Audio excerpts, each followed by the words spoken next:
Alors Jean-Luc Courtet, bonsoir, merci de nous accorder cette interview pour le site du VHS, merci pour votre disponibilité.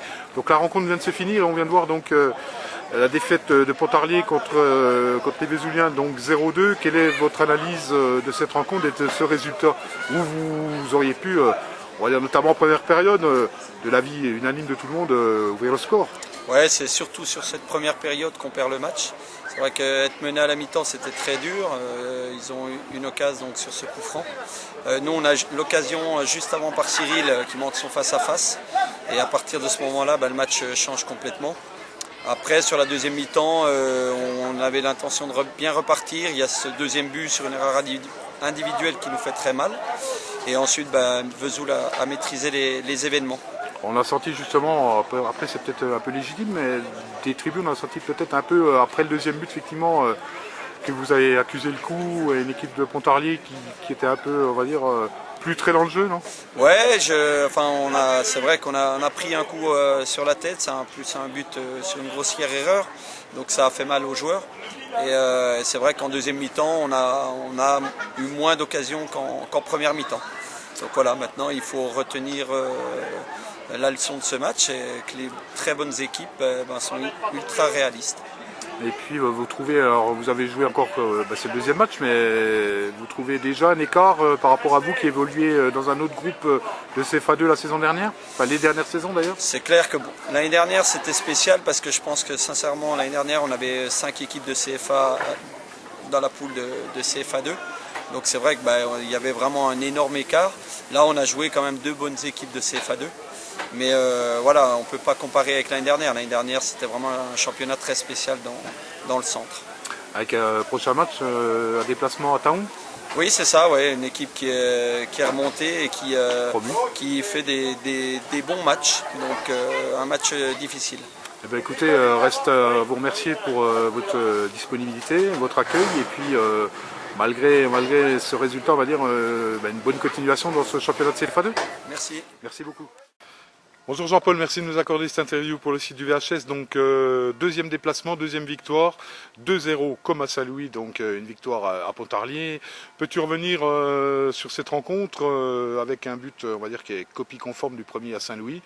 Arrêt et parade de Charpentier et derrière coup franc et but cette fois de Sofiane Belladj. Et puis deuxième but de Jeannet sur une balle, on va dire, remise en jeu par la défense ponticalienne. Donc peux-tu revenir sur ce très bon résultat après donc ces 2 journées de championnat?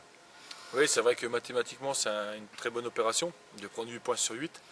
Maintenant, on va dire que c'était un miracle d'arriver à la mi-temps en menant à 0. Parce que je pense que cette équipe de Pontarlier nous a bougé cette première mi-temps. On n'était pas rentré vraiment dans le match. Et puis il a fallu que cet arrêt d'Hubert et dans la foulée, Sofiane Belladj qui nous met un bon coup franc comme Michael nous en avait mis à Saint-Louis, qui nous décante un peu la situation. Mais je tiens à rendre hommage à cette équipe de Pontarlier qui nous a posé de gros problèmes en première mi-temps. Après c'est vrai qu'en deuxième mi-temps, on a doublé la mise rapidement. Sur une erreur de leur part, et après c'était un peu plus facile pour nous de gérer. On n'a pas été mis en danger en deuxième mi-temps, mais je retiens les 4 points, mais pas la manière. Pour l'instant, on est encore trop moribond dans le jeu et il faut qu'on progresse dans ce domaine-là. Enfin, opportuniste, on va dire, à Saint-Louis, réaliste cette fois à Pontarlier, le VHS a quand même retrouvé, on va dire, des valeurs qu'on n'avait pas toujours vues la saison dernière. Oui, ça passe par là, surtout à l'extérieur. Comme je dis souvent, j'en ai marre qu'on dise oui, Vesoul il joue bien, mais Vesoul il gagne pas. Moi, ce qui m'intéresse, c'est de prendre les 4 points, surtout à l'extérieur, c'est qu'il faut être costaud et puis opportuniste. Et là, sur les 2 rencontres-là, on l'a été parce que c'est vrai que dans le jeu, c'était pas parfait, mais dans l'état d'esprit, on peut rien reprocher aux garçons. Notre bloc était bien en place, on a bien coulissé ensemble. Les garçons ont fait les efforts et ça, c'était intéressant. Et à l'extérieur, c'est ce qu'il faudra démontrer à chaque déplacement. Maintenant, on a un match samedi qui arrive à domicile, où c'est clair qu'il faudra produire beaucoup plus de jeux si on veut l'emporter. Contre une équipe de Saint-Dié qui vient d'enchaîner 2 défaites de suite. Et ce n'est pas vraiment une bonne chose pour nous, parce qu'ils arrivent avec l'envie de repartir avec des points du Stade Renologne. Alors justement, comme tu l'as dit, Saint-Dié qui vient de s'incliner ce week-end 3-0 contre Saint-Louis justement. Quelle est, on va dire, la méthode pour percer, on va dire, sans trop perdre patience pour trouver la clé dans cette rencontre? Il faudra être patient. C'est sûr que cette équipe de Saint-Dié, je pense qu'elle va venir pour défendre et nous contrer.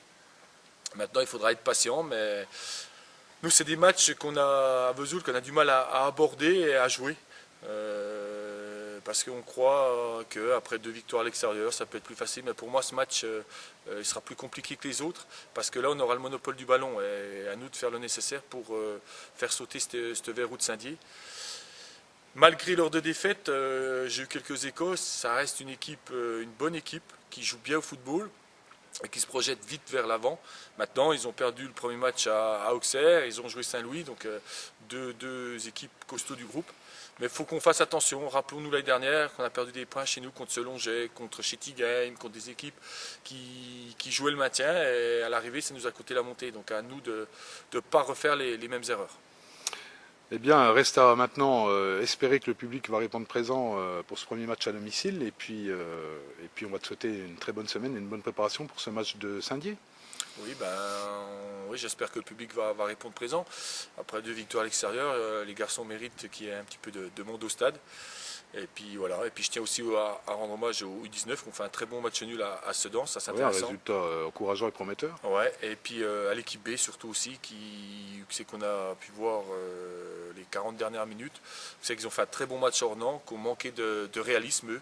Mais par contre, dans le jeu, c'était très bien. Ça fait longtemps que je n'ai pas vu notre équipe B être à ce niveau-là et c'est intéressant pour la suite. Parce que aussi bien les U19 que l'équipe B, ça va servir à pousser aussi un peu les joueurs de l'équipe première et à ne pas s'endormir sur leur laurier, c'est bien. C'est bien pour la vie du club. Eh bien, bonne semaine et puis à très bientôt Jean-Paul. Bonne semaine à tous.